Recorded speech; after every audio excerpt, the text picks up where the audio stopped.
My father gave me an ultimatum. At his retirement dinner in front of 35 relatives, pay $108,000 for your brother's restaurant or you're done with this family. When my mother said everyone agreed, they never expected me to walk away. My father tapped his whiskey glass at 7:12 p.m. on a Saturday in June, and 35 relatives watched me set down my fork. Not because the sound was loud. The clink of a glass at a retirement dinner is not a loud sound. It is a small, deliberate sound. The sound of a man who has spent 30 years running rooms and has learned exactly how to summon a room's attention without raising his voice. I set down my fork because of what came after. Maya. My father straightened in his chair and looked at me with the specific calm authority he uses for decisions he has already finalized and is now simply announcing. Your mother and I have been talking with the family about Connor's restaurant. He gestured toward the easel that had been set up near the dessert table, and I had not noticed it when I arrived because I had been hugging cousins and finding my seat card and expecting a retirement party. Not this, where architectural renderings of a restaurant space were displayed on poster board. Exposed brick, a wine wall, a patio that backed onto the river, the kind of design that suggested a great deal of money had already been spent imagining it. Your contribution will be $108,000. I laughed. It was a real laugh, the short, involuntary kind that escapes before you have time to decide whether laughing is appropriate. The kind your body produces when something arrives so far outside the expected range that sound is the only available response. Nobody else laughed. 35 people at a retirement dinner. Aunts, uncles,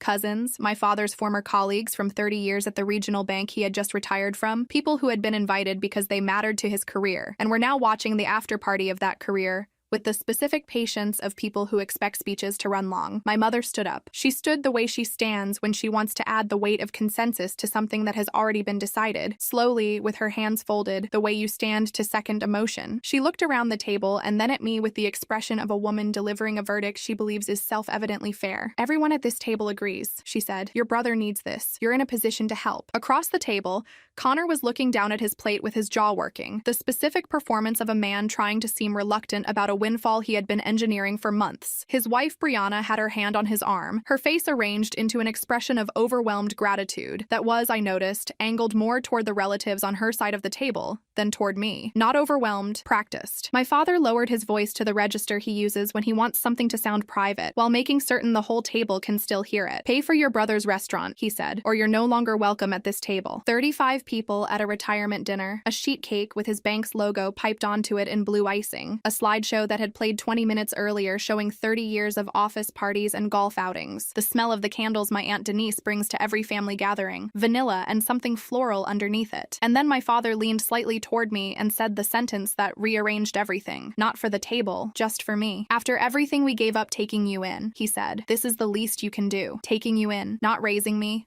not loving me, not choosing me, taking you in. I had been hearing that phrase in various shapes for 30 years, the suggestion of it, the weight of it sitting under certain conversations, and I had always told myself I was reading too much into things, that parents say careless things under pressure, that the phrase didn't mean what it sounded like it meant. In that moment, with 35 people watching and a half-eaten sheet cake on the table, and Connor's hand now visibly trembling around his fork, I understood that I had not been reading too much into anything. I had been reading exactly correctly. I had simply not yet been ready to act on what I read. I folded my napkin. I need to step outside, I said. My father's hand closed around my wrist. You walk out on my retirement, don't bother coming back. I looked at his hand on my wrist, at my father's hand on my wrist, at his retirement party. I'm not coming back to this, I said, and I left. I need to take you back to the beginning because taking you in is a sentence with a 30-year history that I have to explain before anything else here will make sense. My name is Maya Donnelly. I am 30 years old. I am a supply chain analyst at a mid-sized manufacturing firm outside Pittsburgh, where I have lived for 5 years in a townhouse I chose specifically because it is across the river from my parents' house, and because the river, until that June evening, had felt like enough distance. I was adopted. I have always known this. It was never hidden from me. It was presented instead as something I should feel a specific gratitude about, a framing I understand with much more precision now than I did at 9 or 15 or 22. I was adopted at 4 months old by Patrick and Carol Donnelly, who already had a biological son named Connor, 3 years older than me, and who has been, for as long as I have any clear memory, the child whose place in the family was assumed and whose needs were treated as the household's organizing principle. I want to be fair. I want to be precise. choice. There were good years and real moments and the complicated affection of a family that is trying in the specific way people try when they are not fully aware of what they are doing. My father taught me to drive on the empty roads behind the reservoir. My mother sewed my Halloween costumes every year through middle school, carefully, with real attention. There is a photograph from a camping trip when I was 8 that I keep in a drawer because the expressions in it are unguarded and real. But there was also, always,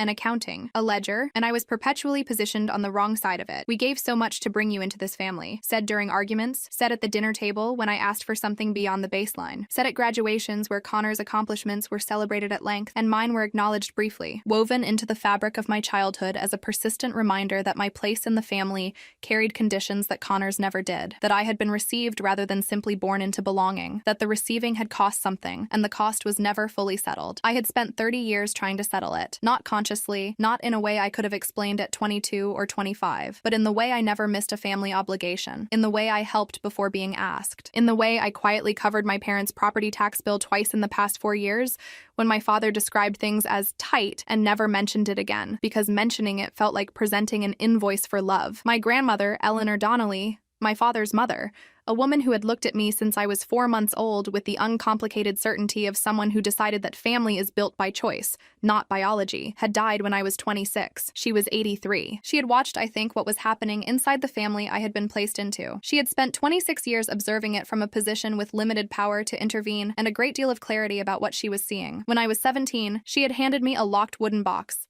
the kind with a small brass key taped to the underside. "Don't open this until you need to," she said. "You'll know." I had kept it on the top shelf of my closet for 13 years. I went home that June night and I opened it. Inside the wooden box were 3 things. The first was a stack of brokerage statements, rubber banded together, for an investment account opened in my name when I was 3 years old. 26 years of irregular contributions. $50 here, $300 there. The pattern of someone adding to an account whenever she had something extra and remembered to do it. The account total at its peak. The year I turned 21, $52,800. Then, withdrawals. Beside one, in my grandmother's tight cursive in the margin of a printed statement, Connor's truck. Beside another, Connor's culinary school deposit. Beside another, restaurant concept, early planning. Beside another, unclear, PNC anniversary trip, 8 withdrawals across 5 years, beginning the year I turned 22, totaling just over $44,000, leaving the account, as of the most recent statement, with $8,600. I had asked my mother once, at 23, why the account my grandmother had mentioned years earlier seemed to have grown so little. My mother had said the market had been unkind. I had believed her, because she was my mother, and because I did not yet understand the specific vocabulary people use when they are describing a theft, rather than a market downturn. The second item was a photograph of a property deed, a small commercial property, a vacant storefront on Butler Street, in a neighborhood that had been gentrifying steadily for a decade, titled in my grandmother's name, with a handwritten notation, "For Maya, when I'm gone. She'll know what to build." I recognized the address. My grandmother had taken me there once, years ago, when it was still an old hardware store, and told me she'd bought the building as an investment and that she had ideas for it she hadn't shared with anyone yet. My mother had told me 18 months ago that the property had been sold to help cover my grandmother's final medical expenses. Sad, but necessary. These things happen. The third item was a note, folded once, my name on the outside in my grandmother's handwriting. The deliberate, slightly slanted script of a woman who understood that some things need to look intentional when they are eventually found. I unfolded it. "Maya, if you're reading this, something happened that I tried to head off. The investment account was always yours. The Butler Street building is yours. I structured both to protect them. If the structure failed, someone made decisions I never approved. Find yourself a sharp attorney. Move carefully. Move with proof. And don't let anyone convert your patients into a debt you owe them. I love you. I always knew exactly who you were." Grandma, I sat on the floor of my townhouse at midnight with my grandmother's note in my hand, and I did not cry. I want to be precise about that. Nothing in me was being held back. There was simply nothing in that moment that needed to surface as tears. What I felt was clarifying. The cold, specific clarity of someone who has just been handed the key to a door they've been standing outside of for their entire adult life. I photographed every document in the box. I went to bed. At 6:30 a.m. the next morning, I started looking for an attorney. Renata Vosberg has practiced estate and probate law for 26 years. She is based in downtown Pittsburgh, 30 minutes from my parents' house,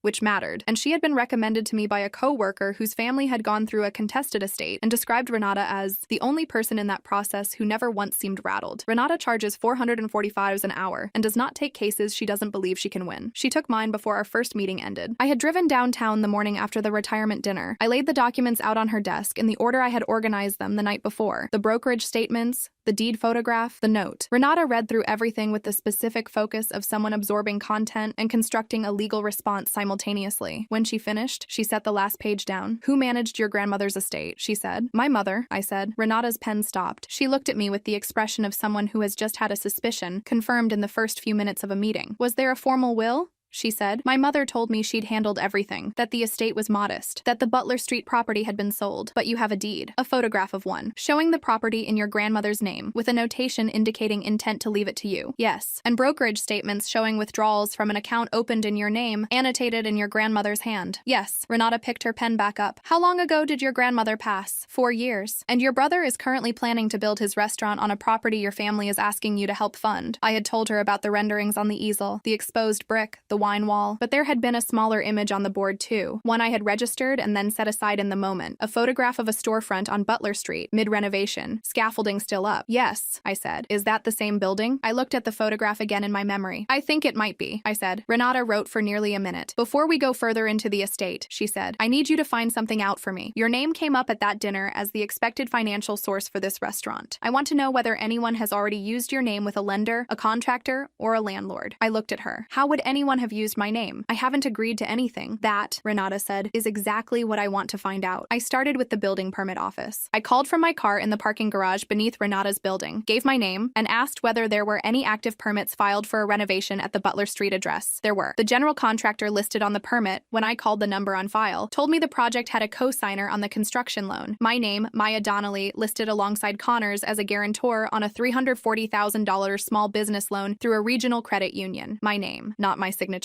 The contractor clarified when I pushed, but my name had been provided to the loan officer as a guarantor reference, with a note that documentation was forthcoming. When I called the credit union directly and identified myself, the loan officer, a woman who seemed genuinely uncomfortable once she understood the situation, confirmed that Connor and Brianna Donnelly had represented to her, in a preliminary application, that a family co-signer with strong assets would be finalizing paperwork within the month. My assets. My signature eventually, if no one stopped it first. I sat in the parking garage and thought about 30 years. About the ledger I'd always been on the wrong side of. About taking you in and 35 people watching my father stand up like a man delivering a verdict. At 11:40 that night, my phone lit up. Connor, Grandma left you that building anyway, so don't act like this is some big sacrifice. We're family. This is what family does. I read it twice, forwarded it to Renata. Her reply came within 15 minutes. Do not respond. Do not contact anyone in the family until we talk tomorrow. This is important. I set my phone face down on the nightstand. Grandma left you that building anyway. My mother had told Connor about the Butler Street property, which meant she knew about it, which meant she had known it was mine when she sold it,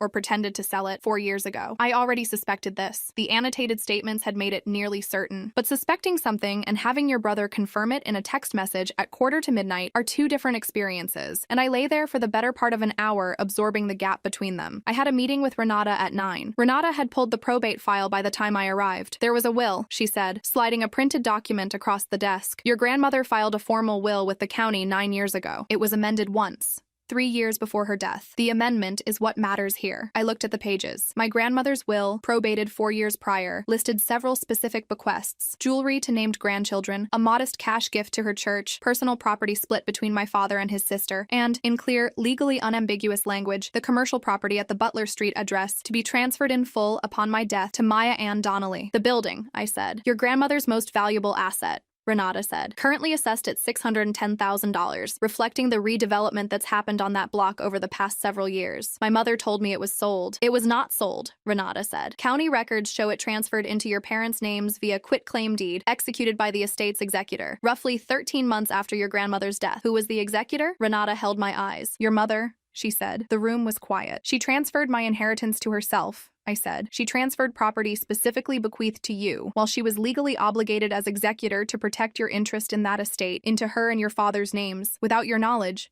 She then told you it had been sold. Renata paused. And now your brother is renovating that same building, with construction financing that appears to have used your name as a guarantor before you ever agreed to anything. I thought about the storefront on Butler Street, about my grandmother walking me through it years ago, telling me she had ideas she hadn't shared yet. She'd had an idea. The idea had been me. And the investment account? I said. Annotated withdrawals alone aren't automatic proof, Renata said, but combined with the timeline and your grandmother's declining health in the final 2 years documented in her medical records, it builds a incredible picture for a court. She paused. The largest withdrawals cluster in an 18-month window that overlaps with a period when her physician's notes describe noticeable cognitive decline. She was sick, I said. Yes, Renata said. I sat with that. What's the plan? I said. First, the loan guarantor issue. Your name can't be used on financing you never agreed to, and that's independently actionable right now today. Second, we challenge the Butler Street transfer. Third, the investment account. She looked at me. Before any of that, I want you at the restaurant's opening preview. There'll be one, a soft launch for family and friends before they open to the public. Why would I go? Because they'll invite you,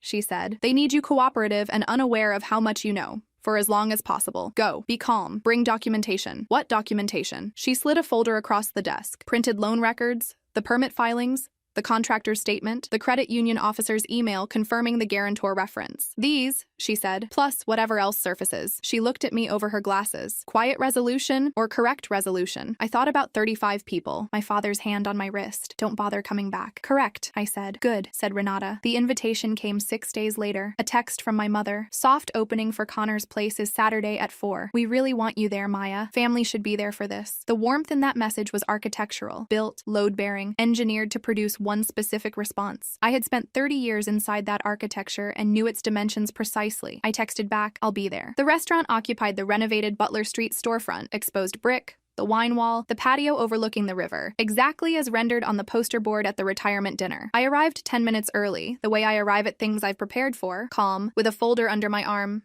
the expression of someone with nothing to hide because she has nothing to hide. My parents were already there with Connor, Brianna, and my Aunt Denise, who was filming the room on her phone the way she films every gathering, because Denise believes someone should always be documenting things, and has never been entirely sure who. Connor was behind the partially finished bar, demonstrating a cocktail to a small cluster of relatives with the easy performance of a man enjoying being watched. He looked, I'll admit, genuinely happy. I want to include that because I'm trying to be accurate, and because some complicated grief lives in the fact that my brother is a talented cook who might have built something real, on ground that wasn't stolen from someone who loved him. A man in a polo shirt with the credit union's logo embroidered on the chest approached holding a tablet. We just need the guarantor signature finalized today if possible, he said, looking between Connor and me. Connor mentioned you'd be stopping by. My mother's hand found my arm. Maya can sign now, she said. I looked at her hand on my arm. I breathed. No, I said. Maya can't. The room's temperature dropped. I opened the folder and set it on the unfinished bar, beside a tray of garnish, printed loan documents, the guarantor reference email, the permit filing with my name on it, none bearing my signature, none showing any communication from me authorizing any of it. My name has been used as a loan guarantor on this property's financing, I said, to the man in the polo shirt specifically, in the voice I use when precision matters. I never signed anything. I never agreed to anything. If this loan closes with my name attached, my attorney will be filing to have it voided, and the credit union will be notified of the misrepresentation in the original application. The word attorney moved through the room the way cold air moves through a door someone forgot to close. Denise's phone dipped. The loan officer's expression shifted from professional to alarmed. My father's face went from settled to something harder. Keep filming, Denise, I said. Please. She looked at her phone, looked at me, didn't lower it, didn't raise it. The specific paralysis of someone realizing the thing she's recording just became much more significant than she expected. My father stood from his stool. You brought lawyers to your brother's restaurant opening. His voice did the work his composure no longer could. You put my name on a $340,000 loan I never signed,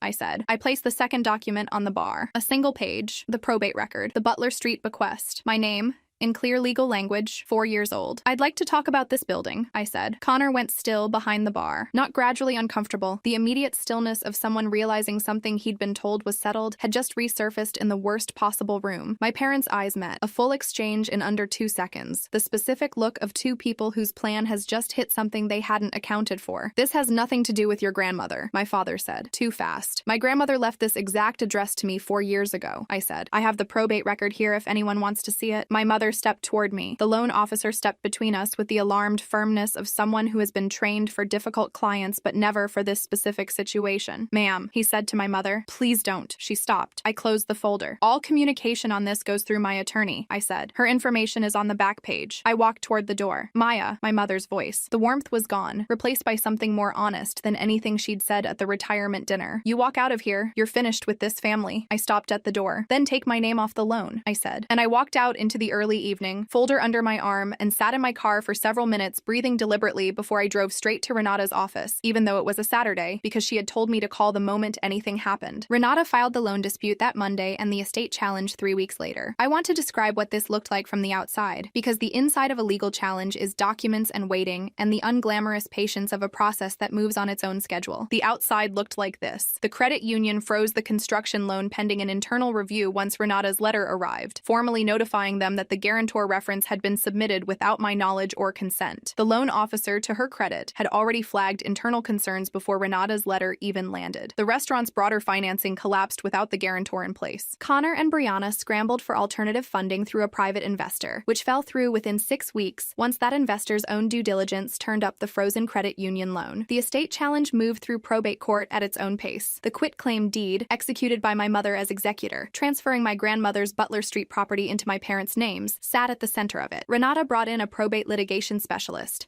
a man named Dr. Felix Aronson, 31 years in contested estates, who reviewed the full record and delivered a formal assessment. The transfer was a clear breach of fiduciary duty. There were also the brokerage statements, the annotated withdrawals in my grandmother's hand, the medical records showing her cognitive decline overlapping precisely with the largest withdrawals, the specific correlation between one withdrawal and Connor's truck, which had been sitting in my parents' driveway for 9 years. It wasn't a clean case. It was the kind of case real litigation is built from: layered, partly circumstantial, partly direct, requiring careful argument to connect documents that don't narrate themselves. Renata is excellent at narrating. The case settled 5 months after she filed. I wasn't in the room for the settlement. Renata was. She called me afterward with the specific professional satisfaction of someone delivering a result she considers fair. The Butler Street property transferred to me. Full title. Current value approximately $625,000, having appreciated slightly during the litigation. A cash payment representing the withdrawn investment account funds, plus interest from the date of the final unauthorized withdrawal, and a written acknowledgement, signed by both my parents, that Maya Ann Donnelly owed nothing to the Donnelly family in connection with Connor's restaurant or any other family financial matter, had never authorized her name to be used on any loan or financing agreement,